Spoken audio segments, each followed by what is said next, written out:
Welcome to the Unstoppable Pursuit podcast, where we're pushing the limits in business, life, and health. Today, it's episode 29, and we're talking about making the decision to know and follow healthy guidelines daily. It comes from the book Make Today Count by John C. Maxwell. It'll be in the show notes, so check it out. My name's Brian Benson, and next to me, well, he adds protein to his adult beverages, Mike Stahl. And he wrote a book called Dominate Your Day, and he's going to dominate your day right now by reading out of it, a little part of it. Get it on his website, michaelstahl.com.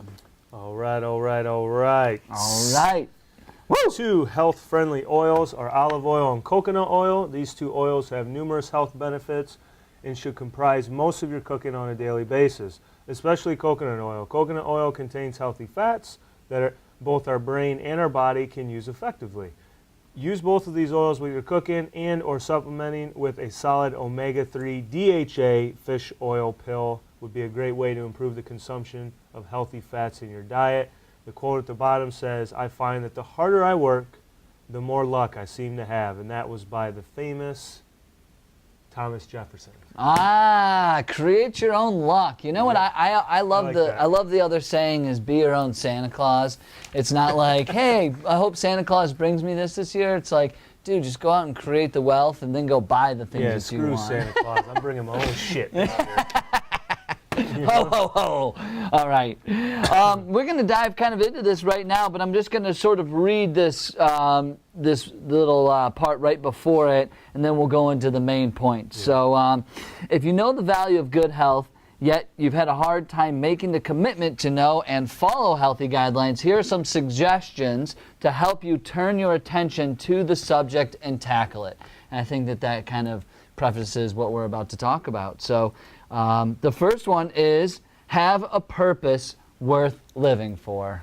This one, I said this before we went live, but this one honestly makes me think of you because, you know, we always talk about having a purpose in life so that we can find our passion, you know, and pursue what we want to pursue. But, you know, for those that are watching now, and you may not have known that Brian and his lovely wife just had a baby. Woo! So that right there, I mean, for you, I mean, we talk about, you know, your purpose in life and whatnot, but like having a purpose worth living for, like having another human being that like is your DNA, and now you need to create a future not only for you, for your wife, but also for your child that is now living and breathing, you know what I mean? So, I mean, if that doesn't sum things up, I don't know what does. Now, you know, we can't give you guys your purpose on this segment, whether you're watching or listening. You have to find that out on your own, but the one thing that was interesting in this reading is that it said that guys live a lot longer that actually had suffered from a heart attack earlier on in life than the ones that did not. You know what I mean? And it's almost like the people that were given a second chance truly understand how precious life are, and they treat it much differently, you know, and they kind of find their purpose. They don't take things for granted. So, you know, for me, like at times I've struggled with times where like I've faced adversity and it's made me question my purpose. You know what I mean? So I don't think that's wrong for you if you're listening or watching, where there's been times where you've kind of questioned what your purpose is in life, because, you know, when you have your back against the wall or you face adversity, that's a good time to reflect on where it is where you're at in your current situation and where you want to go in life. Mm-hmm. You know? No, I 100% agree. And like, yes, I am a new dad, and yes, it has given me so much more purpose in life. It's pretty amazing. I mean, just a little side story. I mean, it's just like the first time, well, it was the second time I held him after we got into this recovery room. I just started bawling my eyes out, and it was just looking down at him going like it was almost like this like flash of like everything else that ever existed like before this kid like didn't even matter. Mm-hmm. Like all problems, anything and everything like went away, and I knew that it was like, man, I have to do everything and anything I can to be the best dad like possible. And just knowing that this little guy like depends on me like that changes your entire perspective on life. I don't know if there are parents out there that listen to this, but that is how like crazy it was. And the other thing that I just wanted to add was sort of as you were talking, I sort of thought like having this purpose in life, but I'm going to just sort of read this a little bit like, So John Maxwell wrote the book, actually had a heart attack at like 47 years old. And like you said, sometimes people value things a little bit more when they have a second chance, right? So a friend who spent a lot of time with me during my recovery saw me pass on desserts time after time, something that was not characteristic of me. He finally asked, "Have you lost your craving for desserts?" "No," I answered, "but my craving for life is greater." And I think that's so important. How can you make craving life so much greater than anything else right now, you know? Because so many times, Mike, when you're looking for your purpose, it's like we spend so much time looking for it, and sometimes we wait too long or wait for something bad to happen to be like, oh, this is my purpose. Oh, this is what I have to do. But it's like, why wait for something bad or negative or something harsh to happen before you just go figure out your purpose and go for it? Like, that's what bothers me, is like too many people sit back and they wait for something to happen to then the light goes on. It's like, let the light go on now. Right. And I think it'll help you. But and just one more thing on purpose is my grandma's 97 years old. Nice. She's crushing it. But I think her secret to life, seriously, she smoked cigarettes when she was younger, not anymore. She, had nothing growing up. She was poor. She, didn't eat like super healthy. But I think her reason for living like so long, and the reason she keeps going, is because she goes to bed every night and tells me like there's a purpose. She has to get up the next day. Whether that's like she has to clean the closets, whether she has to go to the bank or go to the grocery store. Like, okay, obviously when you get a little bit older, these are big tasks. But like that, like she has a purpose like every night before she goes to bed to wake up the next day. And I think that that's so important, and I think it is a key to longevity a lot, is when you have this purpose worth living for. Yeah, and that goes down to really counting your blessings and waking up with an attitude of gratitude, which we've said a million times on here. But, in here it says, seeing the big picture enables us to put up with little irritation. So I think about like you having a child, and everything led up to this point, and it's like now the little irritations really aren't even irritations anymore, because you have this child. It kind of opens up your whole purpose in life of like now you truly have like this skin in the game, you know what I mean? And so like it definitely changes things. So no, it's so true. All right. Number 2, do work you enjoy. I think this is kind of an obvious one. Yeah, I mean this is really obvious, but what I really, part of me wants to sort of question this, Mike, so maybe we can talk about that, is like, yes, everybody should do work that they enjoy. I think that is very, very important. But sometimes you just got to do what you got to do to survive.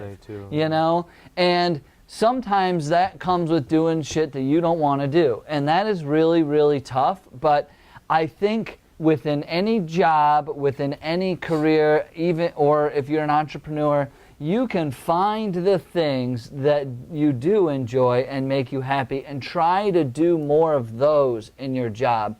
Say you're... It's called a side hustle. Yeah, well, it's true. It is true. It is. Yeah, I mean, there is the side hustle, but I'm also like, say you're an admin at a a law firm or something, or an insurance firm, and say that part of you love event planning, but part of your job is to do some event planning. So how can you allocate more time to doing those things and bring that up in your job so you're doing more of those things that motivate you and excite you to keep going forward, rather than the mundane stuff that you like truly hate just to get by to pay rent and things like that. Yeah, no. And so if that's you in the scenario that Brian just said, what I would do is I would put a lot of effort into the event planning, do so awesome that your bosses promote you. They promote you all the way to the top. When you get to the top, buy the company, fire everyone in the company, and hire your own employees, and then you're good to go. Boom. You know what I mean? You've done it. Yeah. But talk about the side hustle a little bit, though, because that is important. Well, I agree with you 100% that you're not always going to be doing shit that you like to do. A lot of times you got to do stuff that you don't want to do, and that's a sacrifice. A lot of guys, we've done it ourselves, where we've had to work a real job that maybe we weren't, 100% happy with, while we're still doing work on the side that we do enjoy. with the idea that that work on the side is what we're going to do for the rest of our life. Right. You know, but I want to read this out of here. You know, one thing that I've always said that I don't want to get in the rat race, you know, yeah, and he talks about this. The problem with the rat race is that even if you win, you're still a rat and doing things that you don't want to do. I believe two major frustrations contribute to that stress. The first is doing work you don't think is important. If you do work that you believe adds no value to yourself or to others, you quickly become demoralized. If you work in that state for a long time, it begins to wear you down. To remain healthy, your work must be in alignment with your values. But I think that's true, and it's corny to kind of say that when when you're pursuing your passion and you're doing things you love, that it probably doesn't feel like work. Now, I can say, and I'm being very transparent on that, I'm not there. Mm-hmm. I'm not 100% doing what I want to do for the rest of my life. Like, I'm just being flat out honest. Our goal is to be as transparent on this podcast as possible. I'm not there yet. I want to be there. I want to be where I'm just doing what I just am madly in love with and I'm passionate about and I feel is extremely important every single day. But I'm still in a place right now where I'm doing shit that I don't want to have to do long term. But again, I don't believe it's always going to be that way. Yeah. I'm on the unstoppable pursuit. Absolutely. And I'm not going to give up. So. No, and you know, Mike did bring up the side hustle. We're doing this 6 o'clock at night after, you know, jobs and things that we have to do, but we love this so much we're willing to get into this after hours, you know, and put in more time in this. I mean, we love doing this, and this would be something that would be ideal for us, but we're going to keep pushing forward, and like Mike said, we're on the unstoppable pursuit, baby. That's right. And the one thing I want exactly, and the one thing I want to add to that is, and I think this is very important, is if you're doing work and it's draining the shit out of you and you're extremely unhappy, then that's a huge red flag. But it says one of the ways you could tell you're working in an area of strength and passion is that it actually gives you energy. Meaning, if you're working 16 hours a day, but you're still feeling really good, you're probably heading in the right direction. But if you're in a position where, you know, even if you're working 6 hours a day and you're done and you feel exhausted and burnt out and unhappy, then that's probably a huge red flag that you need to maybe take a step back and reevaluate and look at where you're at and where you want to go. Yeah, you know, I 100%. think that's a huge point on that. No, 100%. Yeah, I mean, like, and I did actually, just going back really fast, like, you know, where it talks about doing things that, you know, follow with your values and like doing things that you think are impactful. Like, okay, maybe you're working for a company that does something that you don't align, it doesn't align with your values, or maybe it's not impacting people the way that you would like it to. So I am sure there's another company out there doing very similar things that maybe has a bigger purpose or maybe has something else that you align with. So, you know, you're never stuck really. Like, just always keep your options open to find that thing that does help you make sure that you feel like fulfilled, at least, you know, in what you're doing. I just think that it's such a shame when you hear about these people who are basically just rotting away in cubicles and they hate their job. They're miserable when they come home. They're jerks like to their family because they've just had such a crappy day. And these are the people that bring work home with them and then bring home life to the work with them. And like, that's just not acceptable. Yeah. So. Yeah, and if you're doing work that really goes against every grain in your body, that's something to look at too. Not adversity. You're always going to face adversity. Oh yeah, and absolutely. You're going to be put in uncomfortable situations, you know, and that's where you probably grow your most. But like, if it's not in alignment with who you are, like what Brian said, then that's definitely a time to reevaluate things. Yeah, red flag for sure. All right, the next one on the list is find your pace. This one, for me, first thing I thought of when I read this one was Gary Vaynerchuk. Yeah. When I first, and you know, Gary Vaynerchuk is a true hustler. He is nonstop. And when I first started following him in the entrepreneurship field, I felt that I needed to go at his pace. Like literally, I felt if I wasn't going hard, like 10 to 16 hours a day, essentially, that I was not hustling, I was underachieving. And I was kind of comparing my work ethic and my pace to his, and I just realized, like, literally, I can't go at that pace. And then he comes out and says, literally, I don't expect anyone to go at my pace. This is what works for me. Right. It may not work for you. You need to find your own pace. And so I think that this is a very individual thing to every single person that you would talk to. Some people work awesome from 7 in the morning till 10 p.m. and they can just crush it. Other people work awesome late at night. You have to kind of find what works for you, or you're going to burn yourself out if you need to slow down a little bit, you know? And I've been on both ends of the spectrum. I've been in times where I kind of was maybe lazy a little bit, and maybe I just wasn't motivated. I generally, for the most part, am a very motivated dude. Right. You know, but sometimes I'm not motivated sometimes, you know, and then there's been other times where I've been going like a bat out of hell, and like I just hit the wall, man, and like I realized like I need to like take a breather and like recharge because I can't keep up this pace. Yeah. Well, and I think both you and I just, again, in transparency, like both felt that way about the whole Gary Vee thing. We used to hang out, you know, and go to lunch and talk about these things, hustle, hustle, hustle, hustle. Well, I mean, I don't know how good that was like for our personal relationships, to be honest with you. I think that was like really tough for us because we would talk about that and be like, oh my God, our wives are pissed at us. But and Brian would text me at like 3 a.m. and say, what are you doing? And I'd text him back and I'd say sleeping, and he would text me back in all caps, hustle, hustle, hustle. I'd be like, dude, you need some balance in your life, man. Like, get a grip. Oh man, no, it's true though. We would push ourselves, but you know what? Like I realized after now that I kind of feel that. Well, now I'm way out of balance. A newborn just totally changes your life. Yeah. What was the rap? What was the rap that you said? What? About the EKG? Oh, you just, something about Benny B taking having an EKG. Oh yeah, you don't know be me. like me. Yeah. Long story short, for those that have not heard or listened to the forget how previous that went. segment, Brian actually talked about pace. He went so hard for so long and didn't take care of himself that he had to go to the doctors and get an EKG from entrepreneurship. Now think about that. It wasn't like he was at the gym, like working hard, you know, and he had like issues. Like we're wasn't talking working like out that hard. just entrepreneurship in general made him go to the doctor and get an EKG. So right there, slow your roll Yeah. a little bit and figure out the best pace for you. Yeah. I'm sorry I interrupted. No, it's funny.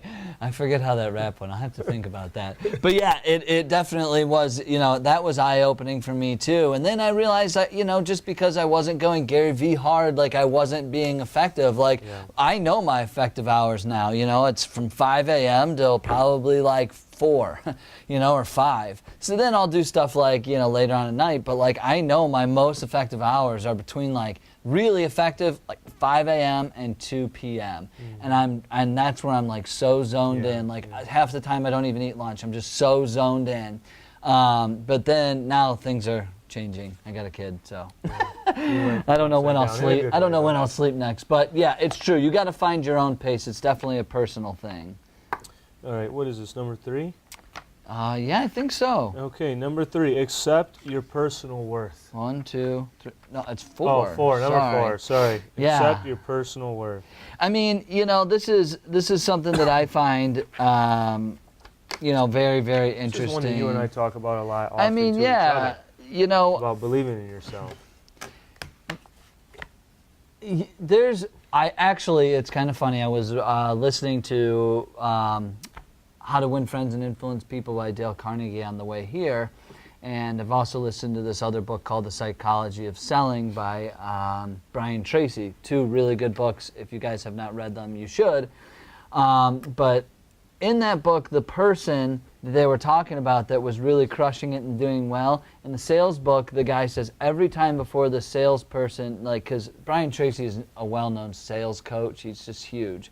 And he said, every time before he went into a meeting, he would always say, like, I like myself, I like myself, I like myself, over and over and over and over, building up that self-confidence. And How to Win Friends and Influence People is the same thing. It was like the guy was a public speaker, and he'd walk out there going, I love my audience, I love my audience, I love my audience. So then he'd go out there with confidence saying, this is all about you, like, I'm here to help you. So I think that there's a lot that goes into positive self-talk with this and really building your own self up. The more you talk to yourself and tell yourself what you already are, I love myself, I accept myself, I care about myself. Like, you have to have compassion for yourself in life.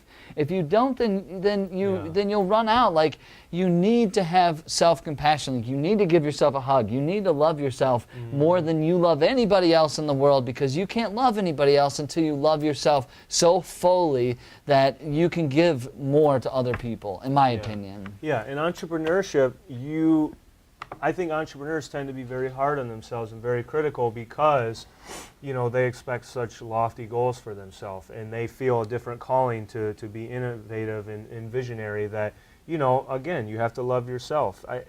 It doesn't matter how much, say, Brian believes in me and tells me every single day if I don't believe those things about myself. Right. You know what I mean? So I mean, that's great. That's positive reinforcement from you. But it's like if I'm not believing that I'm valuable and that I have things to offer, then nothing's going to happen. It says in the book you have to have a good sense of self-worth and confidence in your work, regardless of whether it was accepted by others. And that's kind of hard sometimes.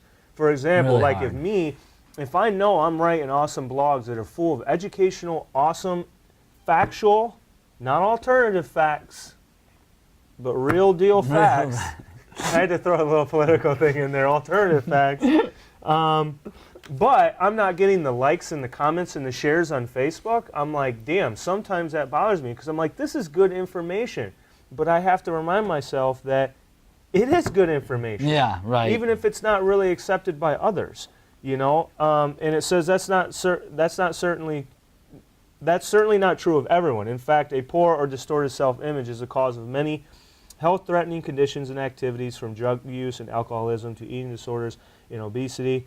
It is no exaggeration to say that a strong, positive self-image is the best possible preparation for success in life. Oh, man. I circled that in here because Huge. that's huge. I'm going to read it again. It is no exaggeration to say that a strong, positive self-image is the best possible preparation for success in life. So honestly, it sounds so corny to say it, but you do have to believe in what you bring to the table, or you aren't ever going to do anything.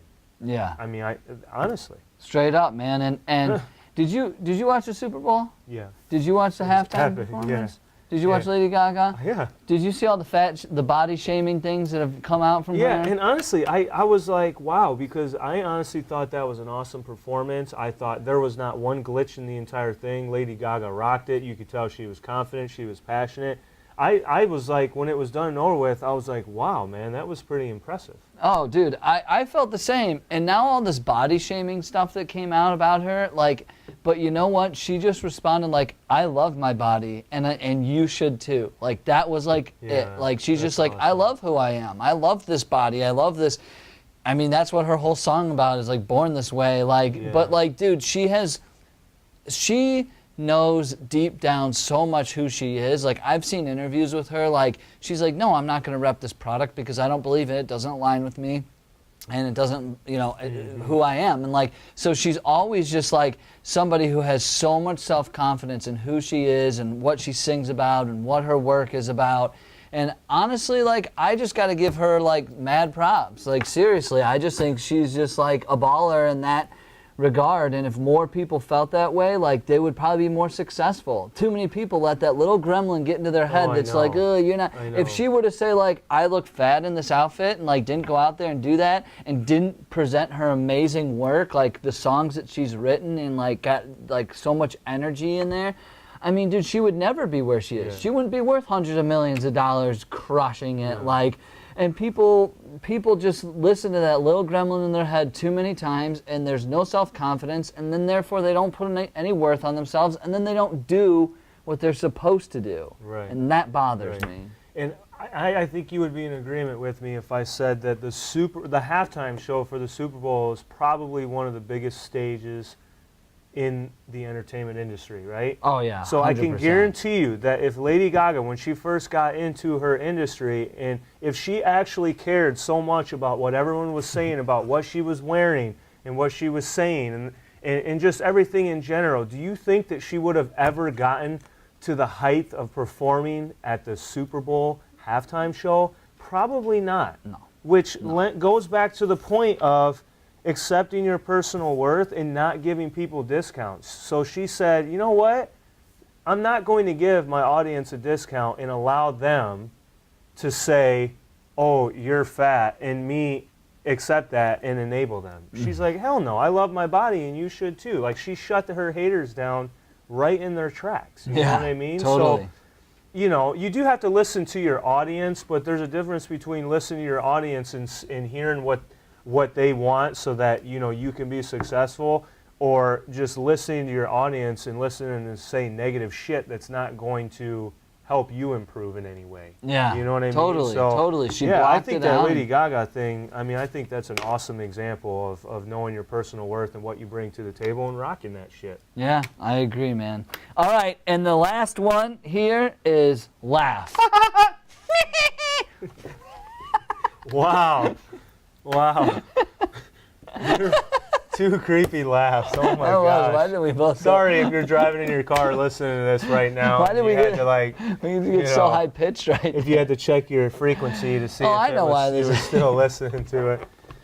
You know, this whole laughing thing, Lindsay always tells me this too. Like, you know, you need to laugh a little bit more at yourself. This and that. My mom used to say it too, because I would take things so serious. You do. And Why in here so it says serious? too, I've done the research, and I hate to tell you, but everyone dies. Lovers, joggers, vegetarians, and non-smokers. I'm telling you this so that some of you who jog at 5 a.m. and eat vegetables will occasionally sleep late and have a damn ice cream cone. Yeah. Which is true, because going back to health and wellness, for me, when I first got into my field, I tried to be so perfect about my eating. And I was very regimented, and I wouldn't like cheat on my diet or anything like that. And then as I've gotten older, I've realized that rewarding myself along the way and being a little bit more flexible and saying no. Like if I want to, sometimes after the podcast, I'll have a couple Laffy Taffies to reward myself, which I haven't done in a while, but I should be able to do that and not even think twice about it, feel good about it, and get right back into my normal eating schedule. Like I should be able to not take myself so serious, be a little bit more flexible, laugh. Like it's good to have a routine, but it's good to be flexible within that routine. I agree 100%. Like, you have to laugh at yourself. I mean, because guess what? We're humans and we're going to make mistakes. We make mistakes all the time. Like, you know, a couple of times on the podcast, like, the video thing broke or the microphones didn't work. Like, I mean, yeah, it was frustrating, but we had to laugh it off at some point, just going, I mean, we're just learning, you know, and look, I'm not this amazing technician, sound technician, you know, Mike and I aren't awesome videographers. Like, if you were to see what we're sitting in right now.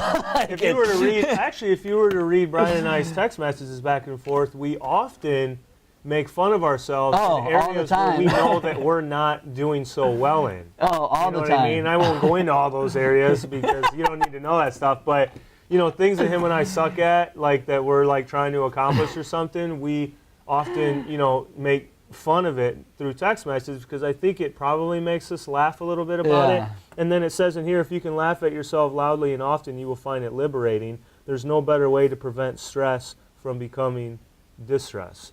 So I think that's kind of what we do is like, you know we need to improve in certain areas, but we also kind of make fun of ourselves too because we know we're not where we want to be. Yeah, and you have to just be lighthearted about it, or else you will be so because you can burn out, you can get frustrated, and then you won't get to where you want to go. Like, you just have to go into things understanding that you're not going to be awesome at everything, and you got to laugh it off. You always see the pro basketball players, the air ball, free throw. Like, Shaq used to crack up at himself, like he couldn't make a free throw to save his life. It's like, you're the best basketball player. Yeah, he LOL all the way to the bank. Yeah, too. he really so think did. About it. You know what I mean? It's okay to laugh at yourself, even if you're a professional. I know. Now he's got women rubbing Gold Bond on him, making millions. So. That's funny. Gold Bond and Icy Hot. You know? Man, oh man. Tell you, he does more commercials. Oh gosh. It's so he funny. needs to rap again. He needs to come out with a new album.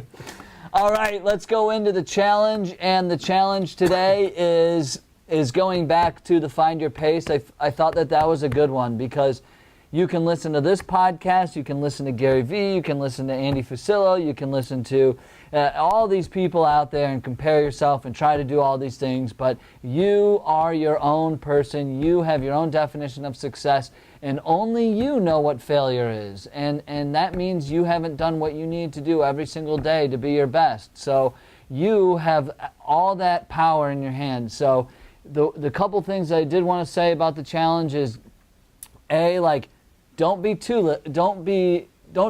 less where you're going to feel lazy, but don't do so much where you're going to get burnout, because that happened to me and it happened to Mike. I mean, these are real stories of like, we really got burned the hell out. Yeah, and we were it's both hard. in rehab next door. We were roommates when we had to check ourselves into the mental institution. I had a cup. I was clinking it along. Hey, bro, what are you in here for? Entrepreneurship? Yeah, with a straight jacket. Entrepreneurship. Yeah, those are the two entrepreneurs over there. Mike and I are just in the corner. And then Johnny gets rolled by and he's strung out on like cocaine. Yeah. We're in for entrepreneurship. You know what I mean? Strung out on entrepreneurship. It's a real thing. So the real thing is, I just want you to find your sweet spot where you're going to be most effective. Don't compare yourself to anybody, and just go out there and do the thing that you're doing the most every day to be the most effective. My Health health tip, and I'll make this short and sweet. I recently had an online client reach out to me. This client was diagnosed with what's called SIBO, small intestinal bacteria overgrowth.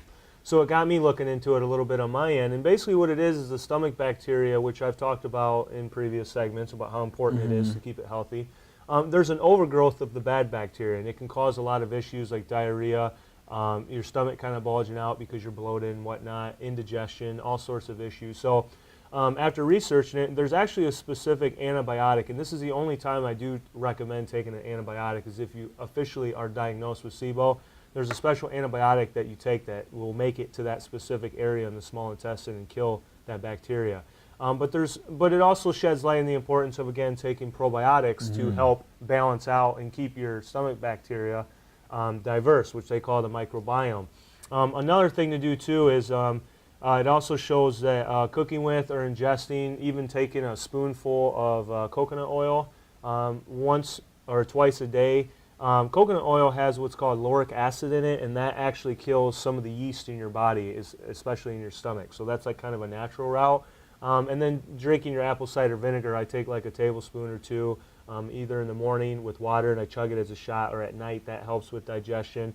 But also with the SIBO, they also recommend going on a gluten-free diet, obviously to keep the inflammation down, and a low carbohydrate diet, because that'll keep the sugars in the having to digest all the carbohydrates, which break down the sugars in the body. So I just want to talk a little bit about SIBO.